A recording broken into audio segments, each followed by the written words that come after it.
ਲੁਧਿਆਣਾ ਦੇ ਪਿੰਡ ਖਾਸੀ ਕਲਾਂ ਵਿੱਚ ਮੁਸਲਿਮ ਭਾਈਚਾਰੇ ਵੱਲੋਂ ਪੰਜਾਬ ਦੇ ਸੈਲਾਬ ਪ੍ਰਭਾਵਿਤ ਲੋਕਾਂ ਨੂੰ ਰਾਹਤ ਸਮੱਗਰੀ ਦੇ ਦੇਸ਼ ਵਿੱਚ ਅਮਨ ਸ਼ਾਂਤੀ ਅਤੇ ਭਾਈਚਾਰੇ ਦੀ ਮਿਸਾਲ ਪੇਸ਼ ਕੀਤੀ ਗਈ। ਇਸ ਮੌਕੇ ਪਿੰਡ ਖਾਸੀ ਕਲਾਂ ਅਤੇ ਖਾਸੀ ਖੁਰਦ ਦੀ ਪੰਚਾਇਤ ਨੇ ਦੇਸ਼ ਭਰ ਦੇ ਮੁਸਲਿਮ ਭਾਈਚਾਰੇ ਦਾ ਧੰਨਵਾਦ ਕੀਤਾ। ਜਮਾਇਤ ਉਲਮਾ ਦੇ ਮੈਂਬਰਾਂ ਨੇ ਕਿਹਾ ਹੈ ਕਿ ਪੰਜਾਬ ਦੇ ਵਿੱਚ ਆਈ ਆਫਤ ਦੇ ਸਮੇਂ ਅਸੀਂ ਪੰਜਾਬ ਦੇ ਲੋਕਾਂ ਦੇ ਨਾਲ ਖੜੇ ਹਾਂ ਅਤੇ ਅੱਗੇ ਵੀ ਖੜੇ ਰਹਾਂਗੇ। ਜਮਾਇਤ ਉਲਮਾ ਵੱਲੋਂ ਸੈਲਾਬ ਪ੍ਰਭਾਵਿਤ ਲੋਕਾਂ ਨੂੰ ਬਿਸਤਰੇ, ਬਰਤਨ, ਰਾਸ਼ਨ, ਕੱਪੜੇ ਅਤੇ ਹੋਰ ਜ਼ਰੂਰੀ ਸਮਾਨ ਵੰਡਿਆ ਜਾਵੇਗਾ। ਰਾਜਸਥਾਨ, ਉੱਤਰ ਪ੍ਰਦੇਸ਼ ਅਤੇ ਮੇਵਾਤ ਤੋਂ ਰਾਹਤ ਸਮੱਗਰੀ ਭਰੇ ਟਰੱਕ ਪੰਜਾਬ ਪਹੁੰਚਾ ਰਹੇ ਹਨ। ਲੁਧਿਆਣਾ ਤੋਂ टिंकू भाटिया दी खास रिपोर्ट।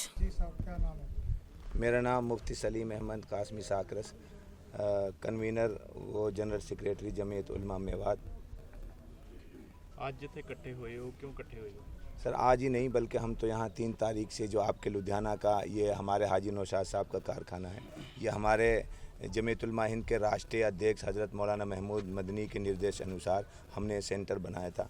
चूँकि जैसे ही ये बाढ़ आई और बाढ़ की जो तस्वीरें मुल्क में गई तो जमीयत उलमा ने फ़ौरन अपील की कि अपने पंजाबी भाइयों के साथ इस दुख की घड़ी में, मुसीबत की घड़ी में हम जमीयत उलमा साथ खड़ी है।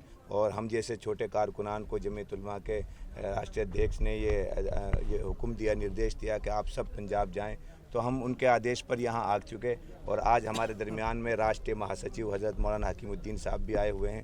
यहाँ जो ये गोदाम है, वैसे तो पूरे पंजाब में हमारी गाड़ियाँ गई हैं, लेकिन ये चूँकि अभी आपको भी मालूम है कि पानी का स्तर धीरे धीरे कम हुआ है और अभी जो बाढ़ प्रभावित हमारे जो गांव हैं उन तक गाड़ियां पहुंच नहीं सकती, कश्तियों से पहुंचाया जा रहा। हमारा लंगर भी फ़िरोज़पुर में चल रहा है जमीयत उलमा का, वहाँ से खाना बना करके पका करके पहुंचाया जा रहा है। लेकिन यहाँ ये अभी तक हमारे पास इस सेंटर में जो एंट्री हुई है गाड़ियों की, वो अभी तक 66 गाड़ियों की एंट्री है। 66 ट्रक आ चुके हैं जिनमें राशन भी है, कपड़े भी हैं, जिनमें बर्तन भी है, राशन में सभी सामान है, अनाज भी है और आटा भी है, चावल भी है, ये सभी चीज़ें। तो अभी उनकी यहाँ सलीके से किटें बनाई जाएंगी।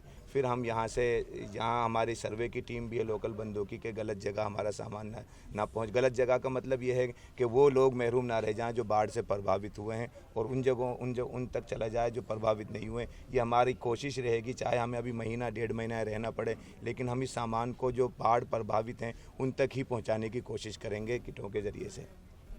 तो ये जो 66 गाड़ियाँ आई हैं, ये कहाँ से आई? सर ये इसमें ज़्यादा तादाद तो मेवात के क्षेत्र की है, उनमें 50 प्लस गाड़ियाँ तो मेवात की हैं। बाकी आज यहाँ जो उत्तर प्रदेश के मुजफ्फरनगर के हमारे कारी ज़ाकिर साहब पूरे काफ़िले के साथ, यहाँ जो हमारे उलमा हैं उनके साथ आए हुए 6 गाड़ियों को लेकर के, और भी अलग अलग जगहों से गाड़ी आई हुई हैं। और कई हमारे सेंटर हैं, मेन सेंटर ये है, लेकिन इसके अलावा मालिर कोटला वहाँ से भी गाड़ियाँ वितरित की जा रही हैं। फ़िरोज़पुर है, वहाँ खाना बनाया भी जा रहा है, सामान भी वितरित किया जा रहा है। तो अलग अलग जगह मेरे पास जो रिकॉर्ड है वो इस सेंटर का है। इस सेंटर में 66 गाड़ियाँ आई हैं। तो ये जो आपने सामान जो है आगे डिस्ट्रीब्यूट करना है, ये कब से शुरुआत की? सर ये इसमें अभी चूँकि अभी उन गाँवों के हमारी सर्वे की टीम जो आ गई है वो आज हमें रिपोर्ट भी पेश करेगी, और उसके बाद में फिर थोड़ा पैकिंग में भी टाइम लगेगा।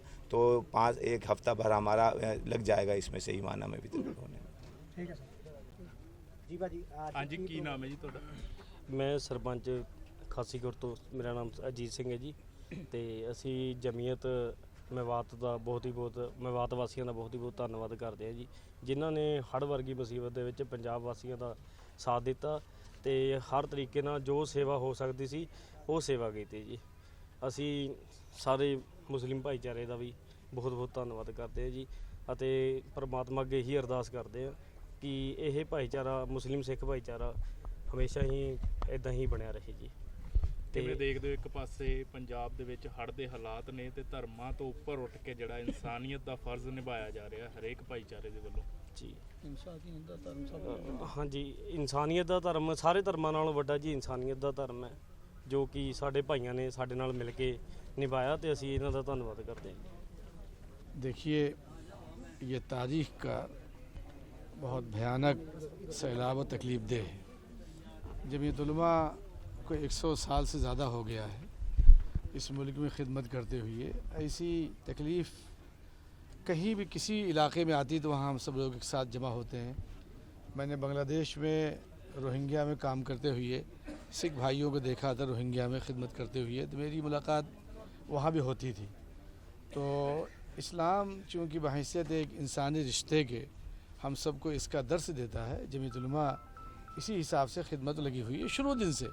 हमारे प्रेसिडेंट मौलाना महमूद मदनी साहब और जमीयत उलमा हिंद के बहैसियत खादिम होने के हम लोगों ने अपील की।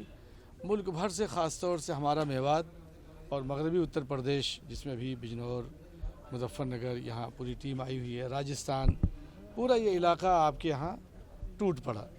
और हमारे यहाँ कहा जाता है कि इबादत और ख़िदमत दोनों के मजमूए का नाम सुन्नत रसूल है, यानी इबादत भी कीजिए और ख़िदमत भी कीजिए, यही हमारे नबी का फरमान है। तो उसी रिश्ते और निस्बत की बुनियाद पर हम लोग यहाँ एक साथ खड़े हैं, आज भी हैं, कल भी रहेंगे। और हम ये चाहेंगे कि दुखी इंसानियत तक जहाँ जहाँ भी हों एक एक आदमी के पास पहुँचा जाए और कोई महरूम न रहे। तो ये सिर्फ महीना 2 महीना नहीं, बल्कि जब तक कि लोग अपने पैरों पर नहीं खड़े हो जाएंगे उस वक्त तक इंशाअल्लाह मुल्क भर से आए हुए और आने वाले, अभी भी लोग हमारे गुजरात से साथी आए हुए हैं, पालनपुर से, उन्होंने चारपाइयाँ 1000 बनवा रखी हैं, लोहे की चारपाइयाँ हैं लाने के लिए। मेडिकल टीमें हमारी तैयार हैं, जैसे हमारे मुजफ्फरनगर के साथी यहाँ अभी आए। तो मुल्क भर में ये तकादा है कि किस चीज़ की ज़रूरत है, तो उस ज़रूरत को हम देखेंगे और फिर अपील करेंगे कि भाई इस वक्त ये ज़रूरत है और इस ज़रूरत के लिहाज से हमें पूरा करना है। जैसा कि मुझे मालूम हुआ कि राशन वगैरह अब बस कर दिया जाए, बहुत ज़्यादा पहुंच गया है और जब पानी उतर जाएगा तो उस वक्त तक पहुंचाएंगे। लेकिन मैं आपके ज़रिए से अपने सिख भाइयों को ख़ास तौर से पंजाब में और जम्मू में जहाँ जहाँ भी इस तरह के हालात आएँ, कोशिश करेंगे कि एक एक आदमी तक पहुँचे और उसकी खिदमत करना ये हमारे लिए इबादत है। हमारे लिए किसी का आंसू पोंछ लेना ये सबसे बड़ा हमारा ये दीनी एतबार से बहुत बड़ा मुफीद और अच्छा समझा जाता है। तो हम शुक्रगुजार हैं आपके कि इस मौके पर आप लोग भी आए। यहाँ स्टोर किया गया, हाजी नौशाद साहब, हमारे मुफ्ती आरिफ साहब, हाजी फुरकान साहब, इन लोगों ने यहाँ के ज़रिए से सप्लाई करेंगे, हर जगह इलाकों में भिजवाएंगे। और एक बात मैं आपको सुनाना चाहता हूँ, हमारे यहाँ एक टीम है youth club, Jamiat youth club की, जिनका काम ही यही है कि उजड़े हुए लोगों को बसाना, सैलाब में अगर घिर गए तो उनको बचाना और बसाना और उन तक ज़रूरतों को पहुँचाना। यहाँ हमारे 2 लीडर मौलाना नूरुल बशर और मौलाना इरफान साहब हैं, जो इस वक्त 80 बच्चे काम कर रहे हैं, सर्वे कर रहे हैं। ये हमारे सरपंच साहब ने भी इसे पहन रखा है, Bharat scout and guide, India में भारत स्काउट एंड गाइड के नाम से मशहूर है। उसमें बच्चियाँ भी हैं, बच्चे भी हैं, उसी से हम लोग, हमारा ये जमीयत यूथ क्लब मुंसलिक है। और ये टीम हमारी यहाँ मौलाना नूर बशर यहाँ मौजूद है सामने, ये लोग खिदमत कर रहे हैं और इंशाअल्लाह हम लोग करते रहेंगे। बहुत बहुत शुक्रिया, ये गुलदस्ता आपने दिया और मोहब्बत की ये शाल पेश की, हम इसके बहुत शुक्रगुजार हैं। सरपंच साहब भी कुछ कहेंगे? जी सरपंच साहब। वाहिगुरू जी का खालसा, वाहिगुरू जी की फतेह। मैं ਕਰਮਜੀਤ ਸਿੰਘ ਗਰੇਵਾਲ, ਸਰਪੰਚ ਖਾਸੀ ਕਲਾਂ ਤੋਂ।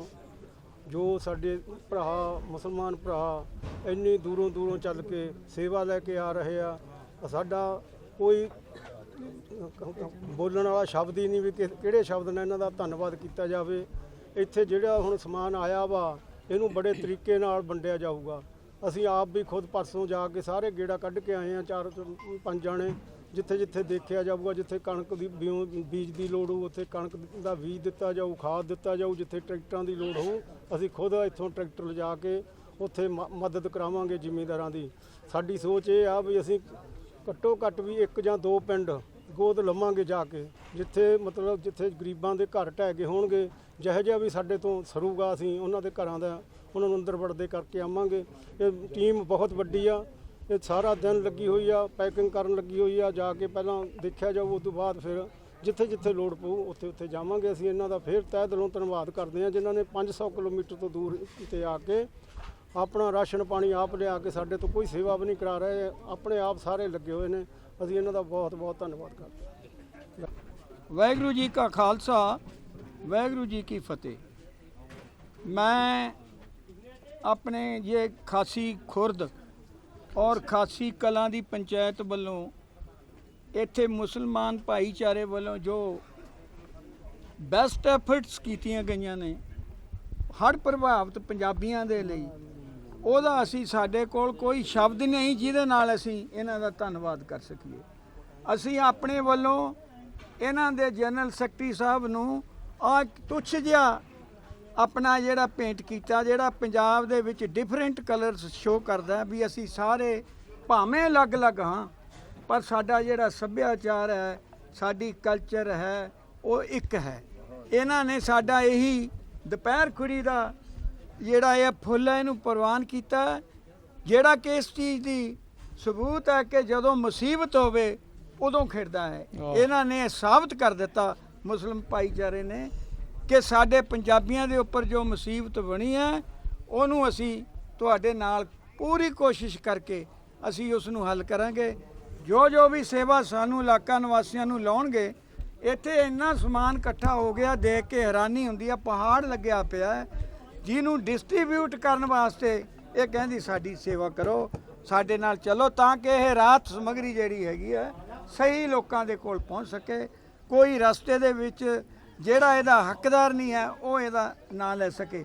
ਸੋ ਅਖੀਰ ਦੇ ਵਿੱਚ ਮੈਂ ਆਪਣੇ ਪੰਚਾਇਤ ਵੱਲੋਂ ਤੇ ਭਾਈਚਾਰੇ ਵੱਲੋਂ, ਸਿੱਖ ਸਮੁਦਾਇ ਵੱਲੋਂ ਤੇ ਪੰਜਾਬੀਆਂ ਵੱਲੋਂ ਇਹਨਾਂ ਦਾ ਤਹਿ ਦਿਲੋਂ ਧੰਨਵਾਦ ਕਰਦਾ। ਤਾਂ ਮੈਂ ਬਹੁਤ ਸ਼ੁਕਰੀਆ ਇਹਨਾਂ ਦਾ, ਆਪਣੇ ਮੁਸਲਿਮ ਭਾਈਚਾਰੇ ਦਾ। ਅਖੀਰ ਦੇ ਵਿੱਚ ਮੈਂ ਇਹਨਾਂ ਦਾ ਜਿਹੜਾ ਹੈ ਤਹਿ ਦਿਲੋਂ ਧੰਨਵਾਦ ਕਰਦਾ, ਪੰਜਾਬੀਆਂ ਵੱਲੋਂ, ਸਮੂਹ ਪੰਜਾਬੀਆਂ ਵੱਲੋਂ ਤੇ ਗ੍ਰਾਮ ਪੰਚਾਇਤ ਵੱਲੋਂ। ਅੱਜ ਰਾਹਤ ਸਮੱਗਰੀ ਜਿਹੜੀ ਹੈ ਹੜ੍ਹ ਪੀੜਤਾਂ ਨੂੰ ਦਿੱਤੀ ਜਾ ਰਹੀ ਹੈ, ਕਿੱਥੇ ਦੇ ਤੁਸੀਂ ਡਿਸਟ੍ਰੀਬਿਊਟ? ये पंजाब के अंदर जो सैलाब आया है, जो बाढ़ पीड़ित हैं, उसके लिए जिस तरीके से जमीयतुलमा हिंद ने अपील की, हज़रत मौलाना महमूद मदनी साहब ने अपील की, उनकी अपील के बाद पूरे मुल्क से और विशेष रूप से हरियाणा, मेवात और पश्चिम उत्तर प्रदेश से जो बड़ी तादाद में लोग सेवा भाव के साथ पंजाब की तरफ कूच किया है और सेवा में और इंसानियत की खिदमत में जिस तरीके से लगे हैं, ये इंसानियत के लिए भी एक सुनहरा बाब है और जमीयतुलमा हिंद की तारीख़ का भी एक सुनहरा बाब है।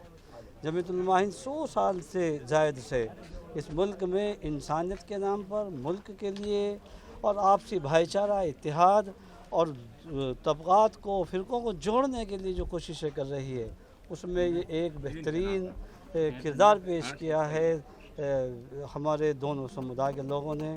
जिस तरीके से आज यहाँ इकट्ठा हैं, आपस में बात कर रहे हैं, ये काबिल मुबारकबाद है। ये एक पैगाम है यहाँ से कि हम मुल्क के लिए आपसी भाईचारा, इत्तेहाद और इत्तेफाक के लिए एक दूसरे से जुड़े रहें और सेवा करते रहें। यही हमारा संकल्प है और यही जमीयतुलमा हिंद का मिशन है कि इंसानियत के नाम पर ये काम जारी रहेगा और चलता रहेगा इंशाअल्लाह।